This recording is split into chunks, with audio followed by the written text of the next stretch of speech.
Nos encontramos a punto de presentar un trabajo de investigación del equipo Alonso Quijano sobre el teatro y su paso en el tiempo. El equipo está conformado por Agapito Gregorio Natalia, Anaya Solozano, Daniel Adrián, Chávez Bustos, Frida Lisset, Hernández Magaña, Christopher Giovanni, Holguín Vargas, Santiago Jacob, Paniagua Vázquez, Andrea Camila, Romero Juárez, Evelyn Jimena y por último Romualdo Gutiérrez Isabela, en el que viajaremos a través del tiempo para observar los diversos cambios que ha sufrido el teatro en el paso de cada época. Todo comienza cuando el hombre primitivo descubre que es más fácil cazar a los animales a través de la danza y el engaño. Así comienza a usar sus pieles e imitar su comportamiento, creando así a lo que se le llamaría actuación y más tarde el teatro. Es importante definir qué es el teatro y de dónde proviene su origen. El término teatro etimológicamente proviene del griego teatrón, que a su vez deriva de teasti, que significa mirar.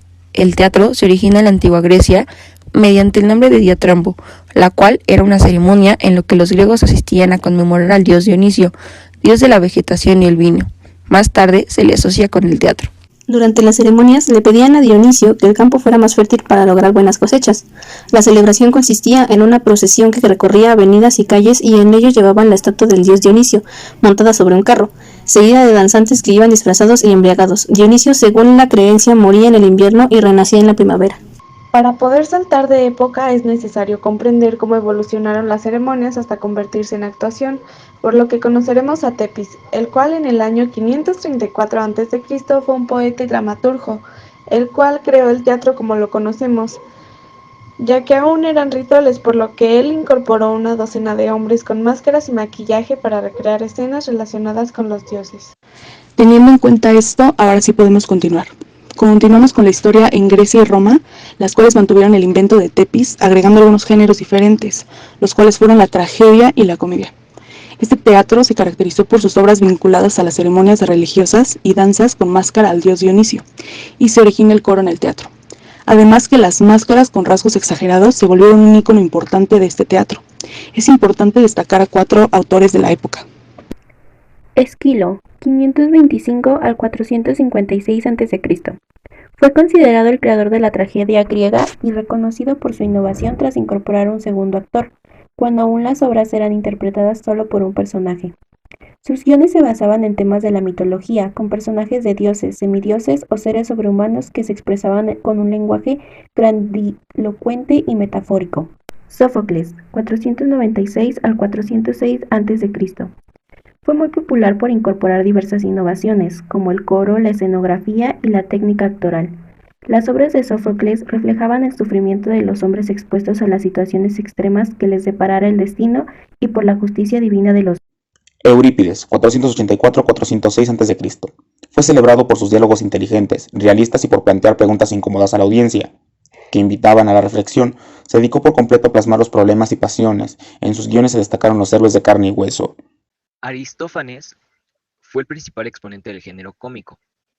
También Don Comedia o Antigua Comedia Aristofánica. Sus guiones reflejaban un gran nivel cultural y artístico, a través de un humor sarcástico y duras críticas políticas, sociales, religiosas, e incluso críticas hacia Sócrates y Eurípides. La historia continúa hasta la era medieval. Durante el siglo X, la Iglesia Católica Romana prohíbe otro tipo de teatro y solo permite el teatro religioso, además de que el teatro se lleva a cabo en la iglesia, en donde los espectáculos están conformados por juglares y bufones que combinaban relatos de poesía lírica, acrobacia, música, tomando del teatro romano sus personajes cómicos. El ultraísmo, el cual es un movimiento español cuyo primer manifiesto surge en 1919 en la revista Cervantes. Su nombre indica la voluntad de ir más allá del novecentismo imperante. Incluye los temas maquinistas deportivos. Busca imágenes nuevas y recurre a las disposiciones tipográficas parecidas a los caligramas, siguiendo siempre la línea del antisentimentalismo y la deshumanización. Su principal promotor es Guillermo de la Torre. En Alemania, la representación de este tipo de teatro lo hacían los maestros cantores en la conocida celebración de carnaval. De hecho, es una representación cultural que aún se conserva mezclando lo religioso con lo profano. En cambio, en España, las escenificaciones eran meramente religiosas y no se permitían actos profanos dentro de la iglesia. En este periodo es importante mencionar a don Juan Manuel, que fue escritor y uno de los máximos representantes de la prosa medieval de ficción. También formó parte de la familia real española al tener parentesco con Alfonso X de Castilla.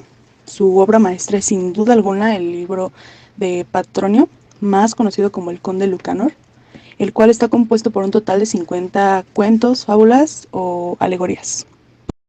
Llega el siglo XV y todo vuelve al teatro clásico, aunque cabe destacar que este tipo de dramaturgia representó un cambio en contenidos, vestuarios y escenografías de las piezas, porque anteriormente se producía el teatro medieval, que era únicamente de carácter.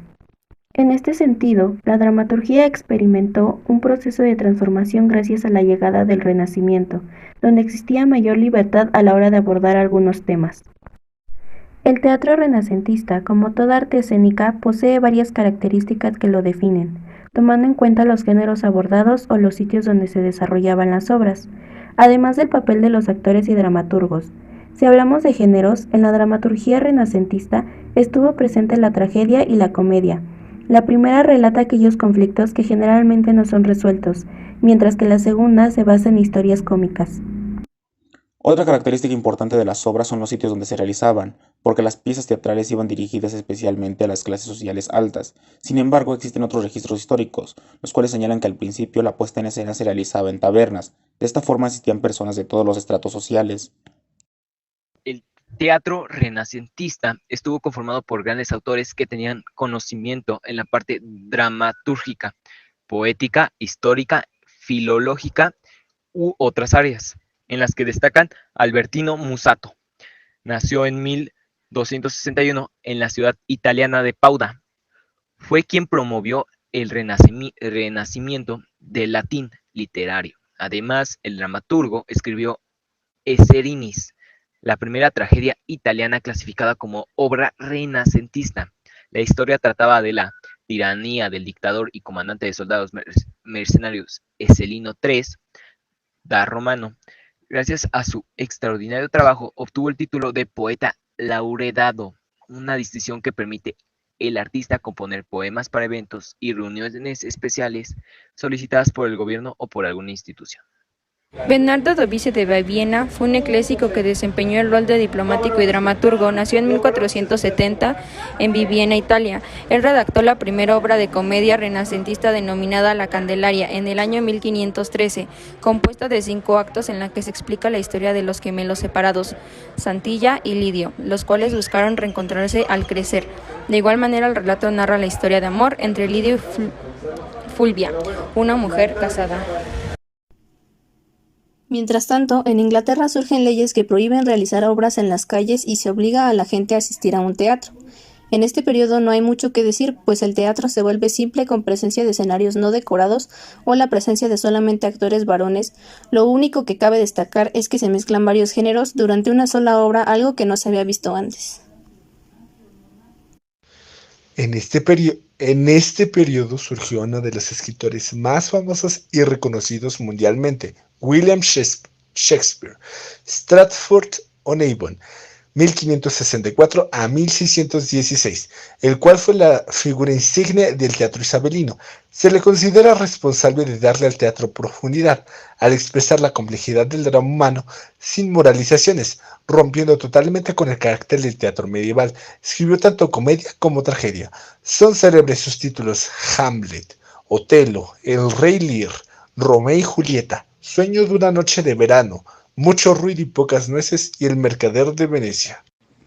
El teatro neoclásico surge a partir de los escritos poéticos de Lausanne en 1737, producto de un intenso debate en el que se discuten todos los aspectos de la dramaturgia, tales como la estética, las reglas que han de seguir las obras, el arte de la representación, la disposición de los locales, la finalidad social, entre otras. Está fuertemente inspirado por la filosofía. Se regresa al imaginario grecorromano de la era clásica, la mitología, la épica, los mitos griegos, etc.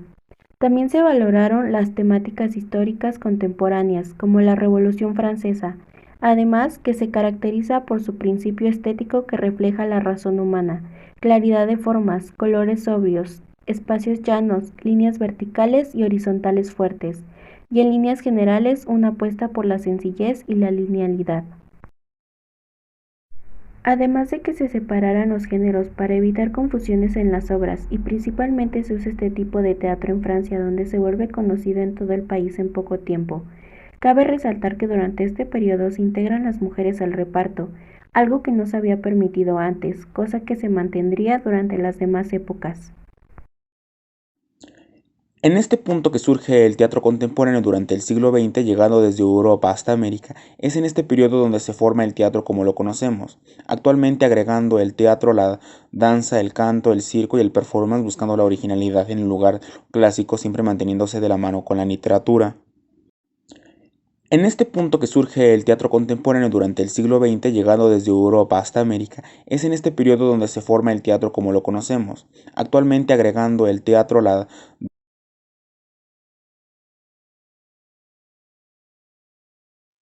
Tiempo después, nuevamente en Francia, surge el teatro vanguardista por el año 1950, donde nuevamente se permite el uso de calles y plazas para realizar representaciones. Se utilizan 6 géneros teatrales que son el futurismo, que surge cuando el escritor italiano Marinetti publica su primer manifiesto.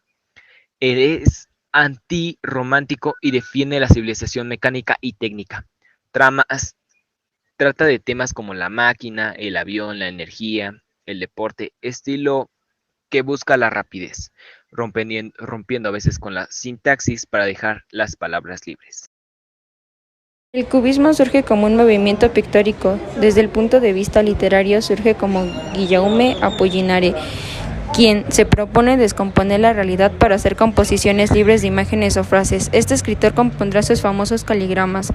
Se trata de disposiciones tipográficas de diversos formando imágenes visuales.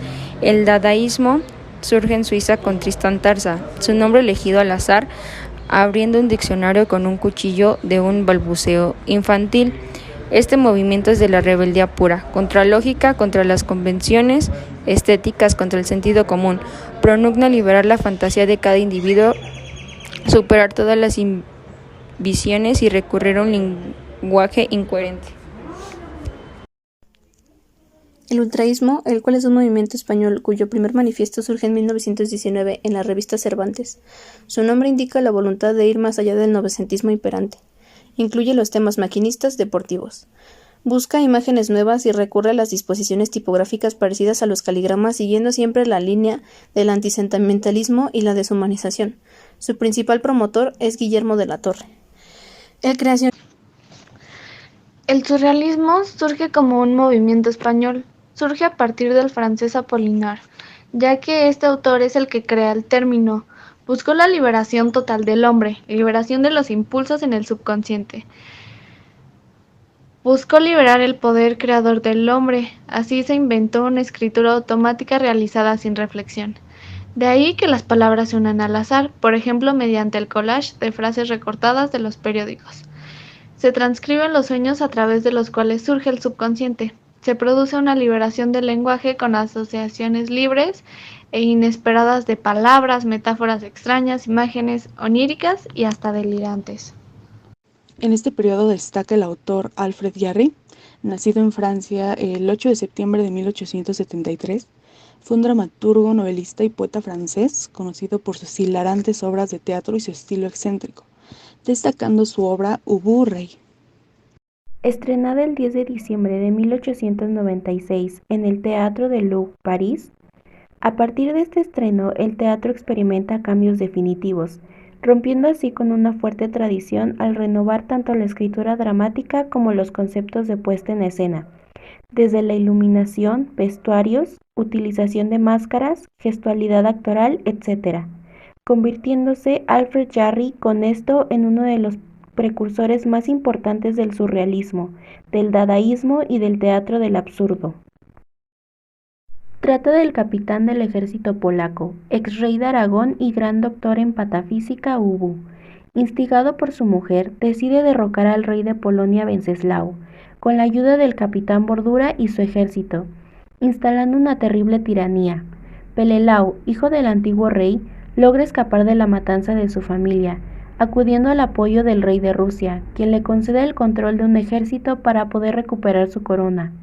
mientras Ubu Rey sube los impuestos a cifras inconcebibles.